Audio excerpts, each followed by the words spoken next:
What's up, everybody? It's your favorite host. I'm back. Guess where I am?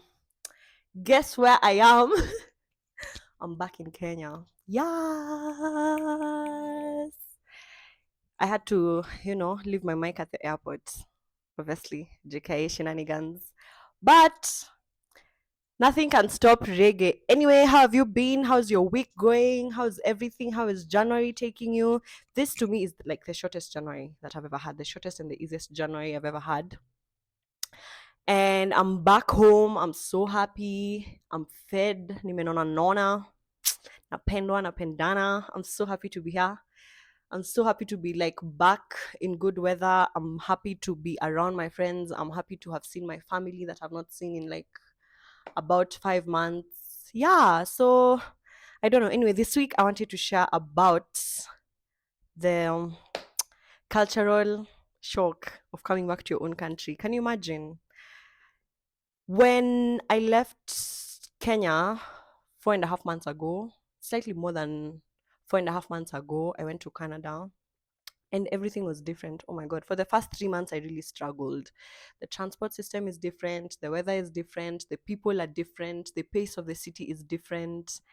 And of course, I had to adapt. As soon as I was adapting, it was time to come back home. And now I'm back and let me tell you guys, Nairobi is the most fast paced city I've been to. And I've been to a couple of cities. Nairobi is like where there's the most people, the most movement, the most chaos and everything. But you know how it is, we survive. And uh I don't know. Obviously the first thing that I've struggled with is using a matatu. Oh my gosh. Usually I'm on my dad's Uber card. So the first few days, I'm sure he was just seeing notifications from Uber. Your Uber costs 660 shillings. Your Uber costs 1800 shillings. And he was wondering what's wrong with this girl. And he sent me a message and said, Yo, the card is only for emergencies and late nights. And I was like, yeah, it's cool. But what it was is that I was struggling to gel back in Kwamat. You know, before you get to a matatu, they fight for you. Before you alight, you have to announce, Shukisha. This is my stage, and it just makes me so anxious. It makes me so nervous because I have social anxiety. Obviously I have like anxiety, but yeah, that's the first thing I struggled with. Obviously the first day that I arrived in Nairobi, KPLC did its thing. Electricity went for hours. In comparison to Canada, where like for the first, like the whole time that I was there was never a blackout. There was never a blackout. Maybe the Wi Fi was down once in a while, but there was never a blackout. So that was, a shock thing for me. The other thing that I've struggled with, obviously, is that since I left, life has moved on. My friends have their jobs. My family, their lives moved on. Like people are busy. Life doesn't stop because you left, and it doesn't stop just because you've come back. And obviously, yes, I do have a job here in Nairobi, and it's only been a week, so I'm going to be gelling back into that maybe next week. But it's really been strange just sitting there waiting for hours to pass, waiting for people to finish their schedules and come back around to you. Yeah, I've really struggled with that, but I'm getting the hang of it. I'm getting things to do. I'm now making plans with friends. And if you're waiting to meet up with me, please be patient. It's Just be patient. I've seen your missed calls, I've seen your messages. I'll call you, I'll get to you. Relax. Give me time. What else have I struggled with? The weather. I was very excited to be back in this heat. But the January sun, my God. Hata hapa mali nimekaa sahi na sweat and I'm indoors. Like I'm profusely sweating. But obviously I'm grateful and I'm hoping to go to Diani with the love of my life so that I can be 2 shades darker. Shout out to you, babe. Shout out to you, pressure. Anyway, yeah. What else did I want to share today? That I'm very grateful for my friends and my family because they've been very welcoming, very gracious, very it's so hot. Did you come and drink that money window? Anyway, I'm very grateful, to my friends, my family. I'm grateful for, I don't know, everything. I'm grateful for everything that I've come back to.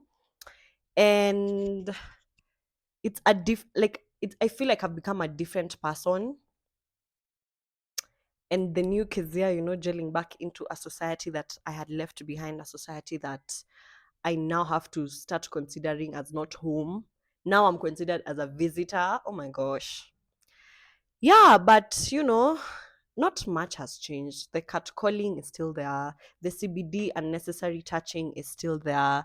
The dust. Oh my god. The whole time I was in Canada, I never ever washed my shoes. None of my shoes were ever like atichafu to the point that I'm washing them. As soon as I landed in this country, my Vans, which are my everyday fighters, they're brown. My Jordans, they're brown. Like, I don't know, guys. Lakini nitazoea tu. So anyway, I just wanted to, do a Kenyan pilot video.